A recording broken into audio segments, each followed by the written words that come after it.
Olá a todos, aqui é o professor Bran. Estamos aqui na nossa aula 10 de Termodinâmica Aplicada 1, nossa 10ª aula do nosso curso.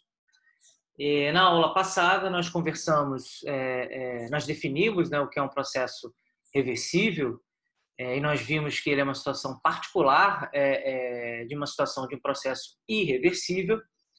E aí nós aplicamos, né, essa ideia, né, de processos reversíveis e irreversíveis na segunda lei da termodinâmica, né, a gente está discutindo isso, né, da entropia, né, ela ser uma grandeza termodinâmica que é capaz de quantificar, né, de medir essa quantidade de irreversibilidade, né, gerada em um certo processo.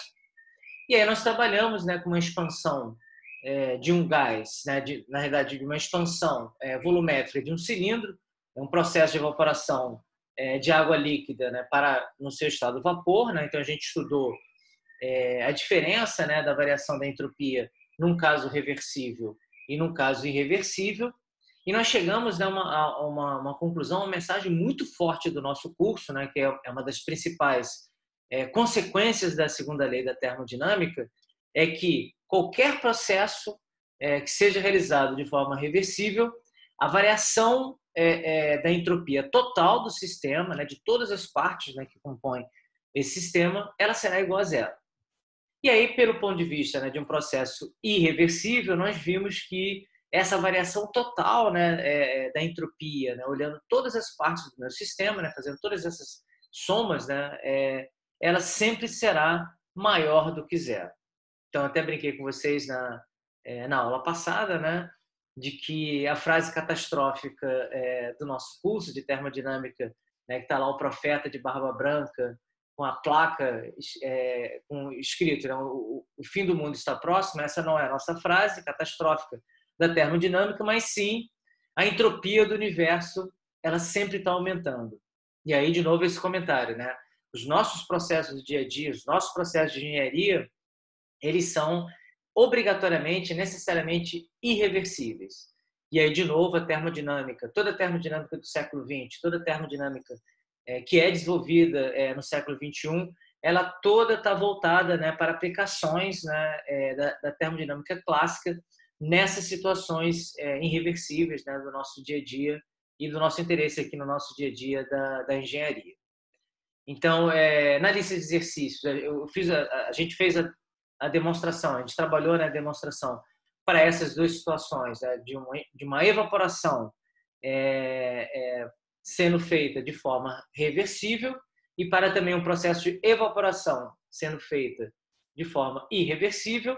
E na lista de exercícios de vocês, né, que compõe, né, a segunda lista, né, compõe a segunda nota de vocês de avaliação do curso, pedido que vocês façam, né, a mesma demonstração, o mesmo desenvolvimento para um processo de compressão, né, e no caso de condensação, né, de um vapor d'água em água líquida.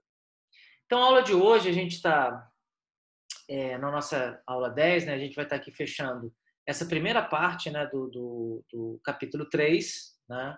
A gente vai começar a nossa segunda parte, né, que é o conceito mais importante que vocês deverão levar, né, para o próximo curso, que é o curso de Termodinâmica Aplicada 2, que é o conceito de máquinas térmicas. Então, hoje, pela primeira vez, essa aula é uma aula importantíssima dentro do curso, né, aula 10. Vocês verão, né, o conceito de máquina térmica e a gente vai aplicar esse conceito de máquina térmica ao primeiro ciclo térmico que vocês aprenderão aqui ao longo de todas as disciplinas da área térmica do nosso curso de Engenharia Mecânica. Então, a gente eu vou apresentar para vocês o ciclo de Carnot, né? Foi o primeiro ciclo, né, que foi proposto, ciclo térmico, olhando o funcionamento de uma máquina térmica. Então, hoje nós fecharemos a aula de hoje falando sobre o ciclo de Carnot. Então, finalizando aqui essa nossa primeira parte do capítulo 3, da mesma forma que nós fizemos para a primeira lei da termodinâmica, vamos fazer algumas aplicações da segunda lei da termodinâmica, começando por processos isotérmicos reversíveis e por processos adiabáticos reversíveis. Depois a gente vai aplicar em outras situações. Então vamos ver como é que é a aplicação da segunda, olhando aqui nossas notas de aula, né? Como é a aplicação da segunda lei da termodinâmica. Numa compressão isotérmica reversível de um gás ideal, né? Lembrando que o nosso curso ele é um curso de gases ideais, né? Está valendo o nosso velho conhecido PV igual a nRT.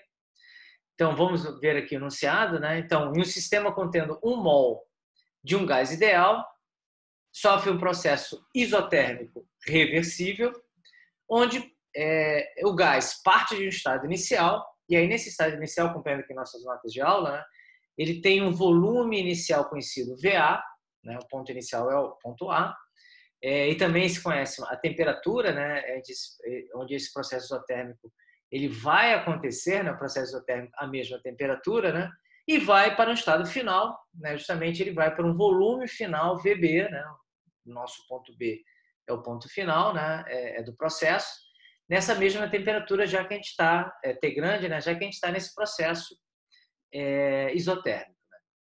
Então, a pressão inicial, seguindo aqui nossas notas de aula, também é conhecida, e aí usando nossa lei dos gases ideais, para 1 mol de um gás, N igual a 1, a pressão inicial, nosso P inicial, ele é igual ao produto RT, né, constante universal dos gases, R grande vezes temperatura, dividido pelo volume inicial, V inicial.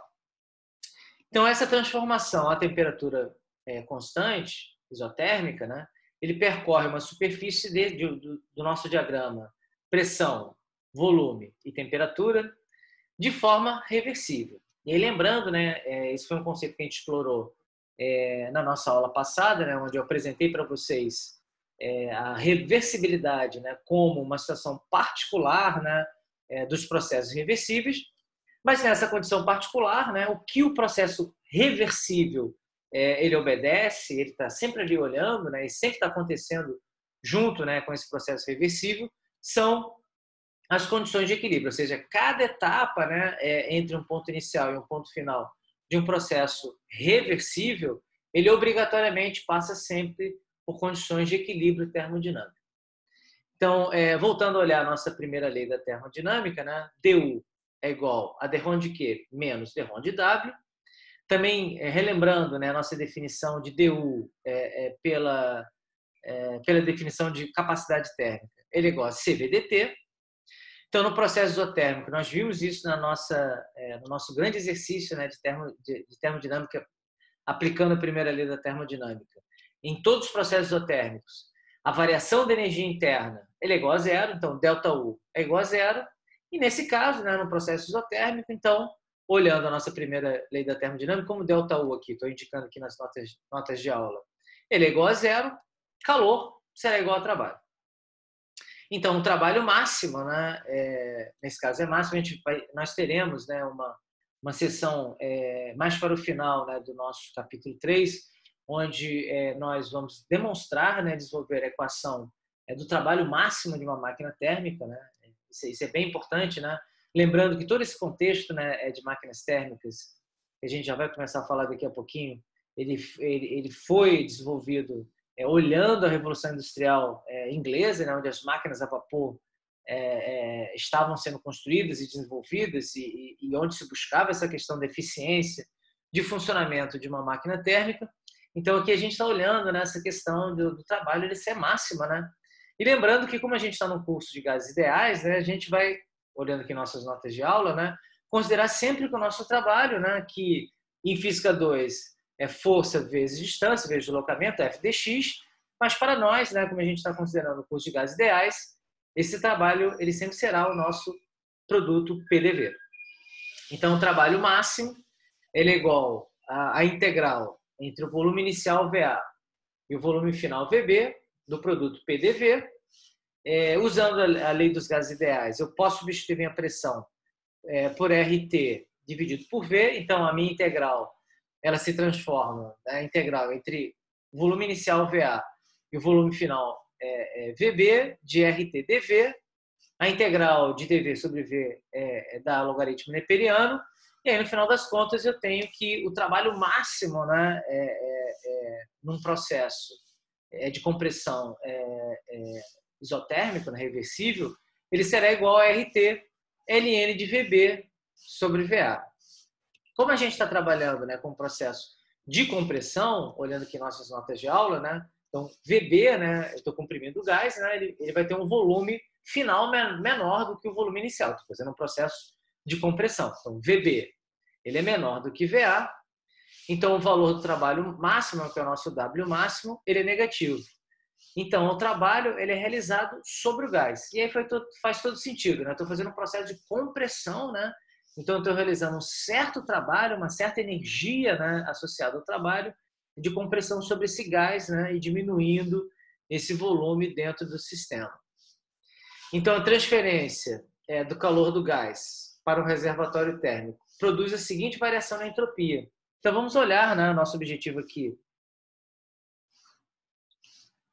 é justamente ver a aplicação da segunda lei da termodinâmica nesse processo isotérmico reversível. Então, vamos pegar esse conceito, né, de que o trabalho máximo é igual a RT ln de VB sobre VA, e que também nós vimos, né, como uma consequência da primeira lei da termodinâmica, que calor é igual a trabalho, então a gente vai dizer que o calor, né, que é igual ao trabalho, ele também é igual a RT ln de VB sobre VA.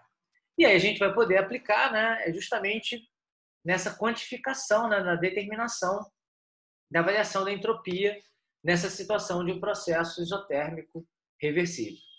Então, a variação da entropia do gás, né, do gás que está sendo comprimido, ele é igual à razão do calor reversível, que é REV, sobre a temperatura.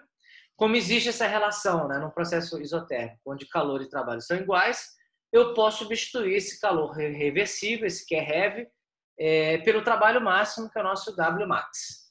Então, QREV sobre T, ele será igual a W máximo max sobre T, e aí isso simplesmente será igual a R que multiplica ln de VB sobre VA. Então, como processo, e aí é interessante, né, a gente olhar, né? Então, aqui a gente está olhando, né, a variação da entropia, né, associada à compressão do gás. Então, a gente está olhando, né, qual é a geração, né, de entropia pelo processo de compressão, só olhando o subsistema, né, associado ao gás. Mas, no fundo, lembrando a mensagem da aula passada, né, e que eu reforcei aqui no início da nossa aula de hoje. Processos reversíveis, não importa qual processo, variação total da entropia, olhando todas as partes do meu sistema, igual a zero. Processo reversível, variação total de entropia é igual a zero. Então, como o processo, olhando aqui nossas notas de aula, como o processo é conduzido de forma reversível, a variação da entropia total, que é o nosso ΔS total, ela é igual a zero. Então, de novo, para chegar a essa conclusão, a gente tem que olhar todas as partes que compõem o nosso sistema, que na verdade são duas, né? O gás, né, que está sendo comprimido, e o reservatório térmico que está em volta, né, do nosso recipiente, do nosso cilindro, onde esse gás está sofrendo o processo de compressão. Então, olhando aqui nossas notas de aula, nosso ΔS total, ele é igual ao ΔS do gás, né, que nós já determinamos aqui, que ele é igual a R ln de VB sobre VA, mais o ΔS associado ao reservatório térmico, e isso tudo, a soma tem que ser igual a zero. Então, o ΔS do reservatório ele é igual a menos o ΔS do gás, então ele será igual a R que multiplica ln de VA sobre VB. Então, a segunda aplicação que nós veremos hoje, né, da nossa segunda lei da termodinâmica, é a expansão adiabática reversível de um gás ideal. E aí, essa aplicação é até um pouco mais direta, porque nós já sabemos qual é o conceito, né, de um processo adiabático. Calor igual a zero. Então, nos processos adiabáticos, né, olhando aqui nossas notas de aula, Q igual a zero, quando o processo é conduzido de forma reversível. Então, nós vimos isso, né, no nosso capítulo 2, né, no nosso penúltimo tópico do capítulo 2, o caminho percorrido reversivelmente no diagrama pressão, volume e temperatura, ele obedece uma relação P vezes V elevado a gama igual a constante. Então, a variação da entropia num processo reversível adiabático, ela é igual a zero. Então, em processos adiabáticos, ΔS total, reversíveis, né? O ΔS total ele é igual a zero.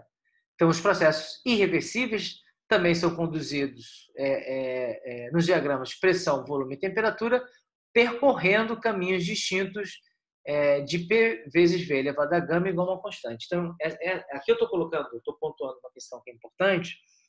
Quer dizer, o tempo inteiro a gente está falando, né, que o processo nós vimos isso no final do capítulo 2, né, um processo isotérmico, ele percorre, né, um caminho bastante conhecido, né, que é o produto P vezes V igual a uma constante, pressão vezes volume igual a uma constante. Para um processo adiabático, esse caminho, né, como eu estou mostrando aqui nas notas de aula, ele é igual a P vezes V elevado a gama igual a uma constante.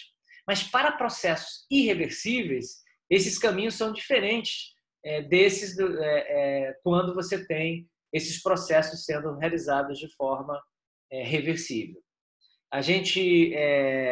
Nós faremos, né, um exercício de aplicação da segunda lei da termodinâmica, e uma das coisas que nós faremos, né, que é bem interessante, é tentar calcular, né, a variação da entropia, né, feita por um processo irreversível. Então, nesse exercício de termodinâmica, a gente deve gastar possivelmente uma aula inteira, né, nós, pela primeira vez, vamos calcular uma grandeza termodinâmica quando é proposto um processo realizado de forma irreversível. Então, finalizando essa nossa sessão, né, expansão adiabática reversível, ΔS total também igual a zero. E ΔS do gás, como Q igual a zero, ΔS do gás também será igual a zero. Então, vamos fazer aqui um pequeno apanhado, né, do que a gente sabe até agora em relação à segunda lei da termodinâmica em relação ao conceito de entropia. Então, vamos fazer aqui um pequeno sumário de 3 itens, mas ele acontece num momento bastante importante aqui do nosso curso e do nosso capítulo 3. Então, primeira conclusão, primeira coisa que nós sabemos até agora, olhando aqui nossas notas de aula. Então, a entropia de um sistema, ela aumenta quando o sistema realiza um processo irreversível. Então, essa aqui é a nossa frase catastrófica do nosso curso de termodinâmica aplicada 1. Ou seja, a entropia do universo ela está sempre aumentando o tempo inteiro. Nós estamos aqui, vocês estão aqui assistindo essa aula, ou sincronamente, ou no YouTube. Tenho certeza, né, pelos processos reversíveis que estão acontecendo em volta de vocês, inclusive esse ato aqui de assistir a aula, né, vocês estão gerando entropia positiva e contribuindo para o aumento da variação da entropia do universo, de forma sempre positiva. Segunda coisa que nós sabemos, né, a entropia não é criada durante um processo reversível, é apenas deslocada de uma parte do sistema para outra. E a gente viu um exemplo, né, na aula passada, onde basicamente o que nós temos, né, foi o deslocamento dessa entropia do reservatório para o sistema vapor da água líquida. Então, o reservatório, né, que transferiu essa entropia, ela teve um decréscimo dessa entropia, né, reversivelmente, né, e o sistema água líquida e vapor d'água aumentou, né, na mesma quantidade, né, essa entropia por esse deslocamento, né, da entropia do reservatório térmico para o meu sistema água líquida, vapor d'água no estado gasoso. E, finalmente, então, exatamente o que está mostrando aqui, né, do gás para o reservatório, ou se fosse o processo contrário, né, de condensação, né, que vocês vão trabalhar, né, na lista de exercícios, né, essa direção, né, ele vai... minto, né? Na verdade, nós vimos aqui na nossa aula do reservatório térmico para o gás. O que vocês vão trabalhar, né, na lista de exercícios é do gás para o reservatório. E o terceiro conceito que nós sabemos aqui, né, é que a entropia ela é uma função de estado. Então, a gente, com a segunda lei da termodinâmica, nós conhecemos, né, uma nova grandeza termodinâmica, e ela tem todas as prerrogativas e todo o comportamento, né, de uma função de estado termodinâmico, ou seja, ela independe, né, olhando, né, uma situação inicial e uma situação final do processo, né, que é realizado entre esse ponto inicial e esse ponto final, e ela depende justamente apenas das condições iniciais do sistema e das condições finais desse sistema, né? Então, nós trabalhamos bastante esse conceito de função de estado no nosso grande exercício, né, que fechou o capítulo 2, né, onde a gente testou, né, para 6 caminhos diferentes a variação, tendo, né, o mesmo ponto inicial e o mesmo ponto final, nós vimos que a variação da energia interna sempre foi a mesma. Isso também acontece com a entropia, né? Se o ponto inicial e o ponto final eles são os mesmos, não importa qual é o caminho que você faça, qual é o processo que você faça entre esse ponto inicial e esse ponto final, a variação da entropia em um processo reversível sempre será a mesma. Então, nossa segunda parte da nossa aula de hoje, né, a gente está aqui começando a apresentar, né, o conceito mais importante do nosso curso, né, como eu comentei na nossa aula, na nossa primeira aula e também na nossa aula de apresentação do curso. Nosso curso de Termodinâmica 1 ele tem 2 objetivos. O primeiro objetivo, vocês, além de conhecerem a primeira lei da termodinâmica, a segunda lei da termodinâmica, é vocês serem apresentados a todas as variáveis de energia termodinâmicas. Então, esse é o nosso objetivo primário, né, fundamental do nosso curso. Mas nós temos um segundo conceito, né, que vocês também levarão, né, para os próximos cursos dentro da nossa linha de cursos da área de energia, né, que é o conceito de máquinas térmicas. Então, a gente começa aqui, né, olhando aqui nossas notas de aula, a falar das propriedades das máquinas térmicas. Então, vamos começar pela definição, né? E a definição ela é muito simples e muito direta. Uma máquina térmica ela é definida como um dispositivo que permite conversão de calor em trabalho. Então, talvez a visão mais, digamos assim, pictórica ou simples de se ver são as máquinas térmicas, as máquinas a vapor, né, que antigamente, né, eram utilizadas para a movimentação dos trens, né?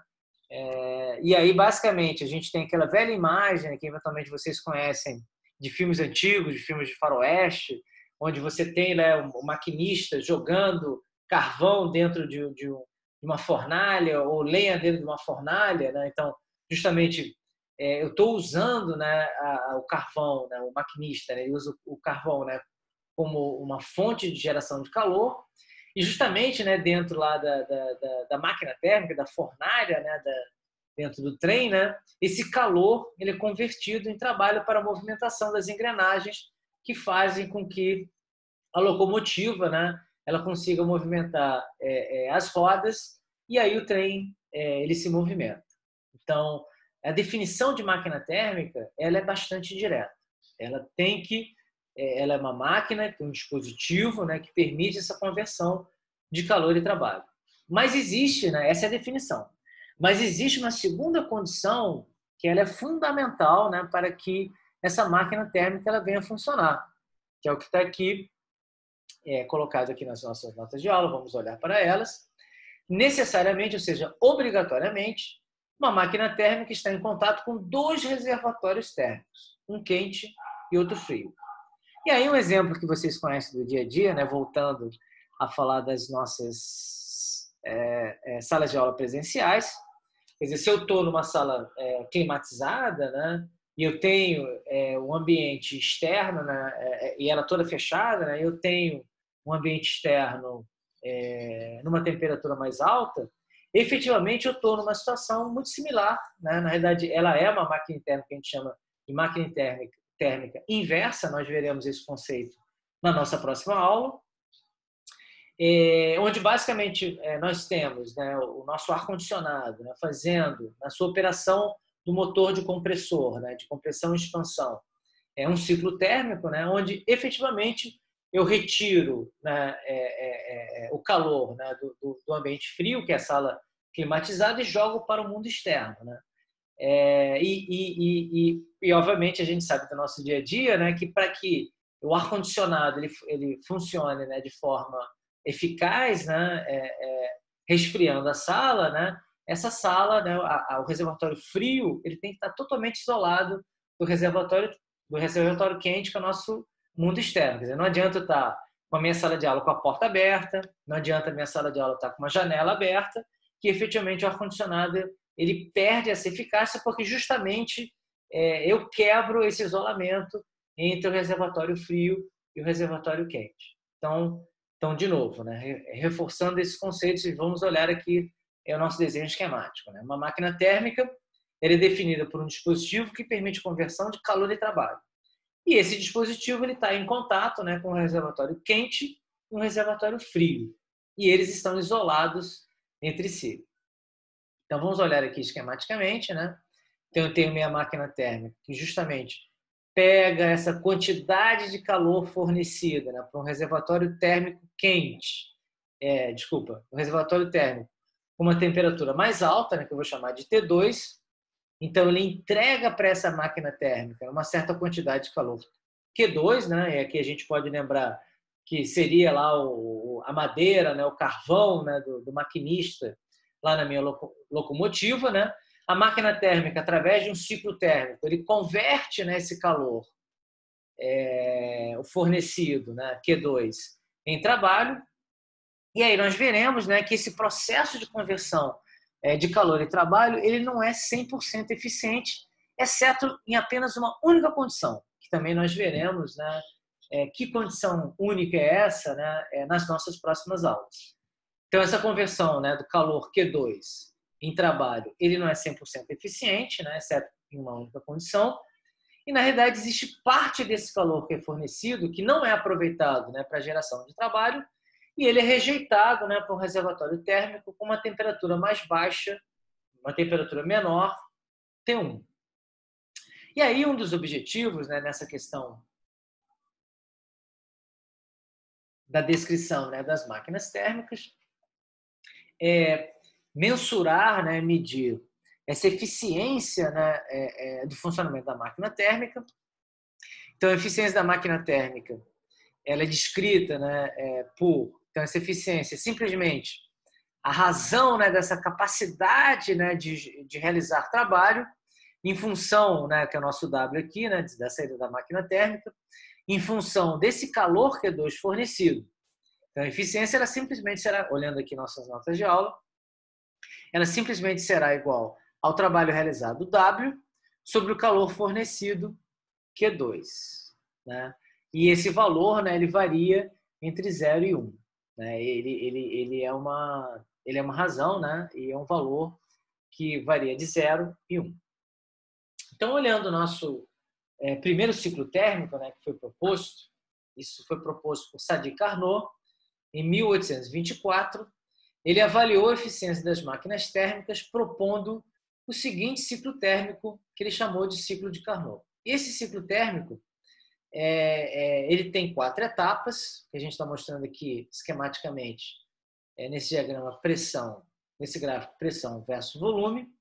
Então, ele é composto, né, de 4 pontos, A, B, C e D. Então, eu tenho, né, de A até B um processo, uma expansão, né, de um gás, do gás ideal, feito de forma isotérmica irreversível. Nós temos, né, entre B e C uma expansão adiabática reversível. Entre C e D eu tenho uma compressão isotérmica reversível.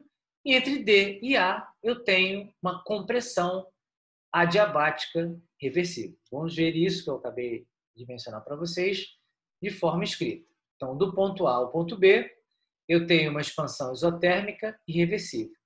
Então, eu produzo um trabalho, né, correspondente à área A grande, B pequeno, A pequeno. É justamente essa área aqui. Então, eu estou fazendo aqui a expansão, né, isotérmica irreversível de A até B. Estou lembrando, né, isso é interessante, né? Quer dizer, uma consequência da gente estar trabalhando, né, usando, né, somente o trabalho mecânico, onde o nosso W ele é igual a integral de PDV, né? Estou fazendo uma integral da pressão vezes a variação do volume dV. Então, se eu estou num gráfico pressão versus volume, né, nesse espaço, né, efetivamente, né, o que eu obtenho na minha área aqui é o trabalho realizado, embaixo dessa curva. Então, eu vou ter o trabalho realizado referente à área A grande, B pequeno, A pequeno. Né? Então, se eu vou do ponto B ao ponto C, eu tenho uma expansão adiabática reversível, com um aumento da temperatura e um trabalho realizado B grande, C pequeno, B pequeno. Então, eu estou fazendo aqui a minha expansão adiabática reversível e o meu trabalho produzido, né, que é a minha integral PDV, né, será igual a B grande, C pequeno, B pequeno. E aí, indo para a segunda parte, né, do ciclo, né, do ponto C ao ponto D, o calor Q1 é transferido isotermicamente, reversivelmente para o reservatório térmico frio, na temperatura T1. Então, o trabalho realizado é igual à área correspondente D grande, C pequeno, D pequeno. Então, eu tenho aqui o meu processo de compressão isotérmica irreversível do meu gás, e o trabalho realizado é igual a C grande, D pequeno, C pequeno. E, finalmente, né, fechando, né, o ciclo térmico, né, do ponto D ao ponto A, o gás é comprimido adiabaticamente e reversivelmente com o aumento da temperatura, né, de T1 para T2. Então, o trabalho realizado é correspondente à área A grande, D pequeno, A pequeno. Então, eu estou fazendo, né, essa última etapa aqui de D grande a grande, de forma adiabática e reversível, e aí a área, né, o trabalho realizado é D grande, A pequeno, D pequeno. E aí a pergunta que é importante, né, qual é o trabalho total realizado por esse ciclo térmico, que é o nosso ciclo de Carnot? É justamente o que está sendo mostrado aqui, achurado, né? Que é justamente a curva, né, associada, né, aos trabalhos positivos e negativos, né, realizados durante os processos de expansão e compressão, né, do gás. Então, aqui a nossa área achurada, né, representa o trabalho total realizado dentro de um ciclo de Carnot. Então, vamos ver aqui matematicamente.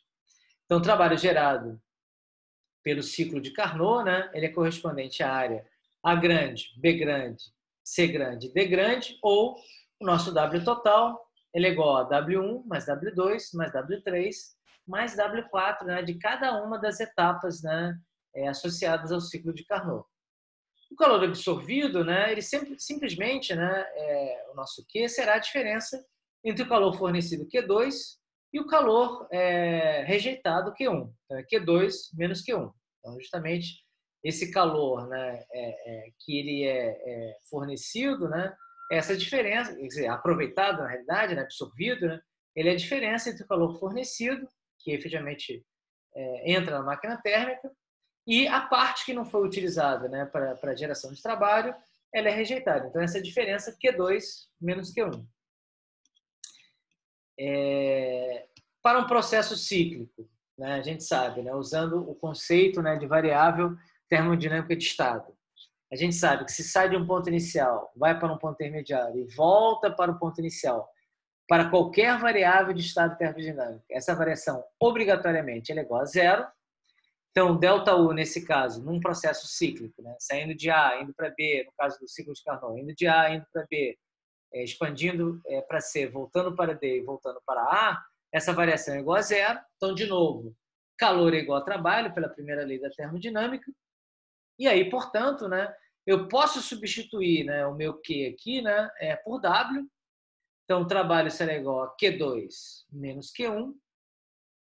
E aí a eficiência da máquina térmica, né, que é o nosso trabalho realizado sobre o calor fornecido Q2, ele vai virar, substituindo aqui minha expressão de trabalho, né, será igual a Q2 menos Q1 sobre Q2, e isso será igual, né, dividindo Q2 nas duas parcelas da subtração, será igual a 1 menos Q1 sobre Q2.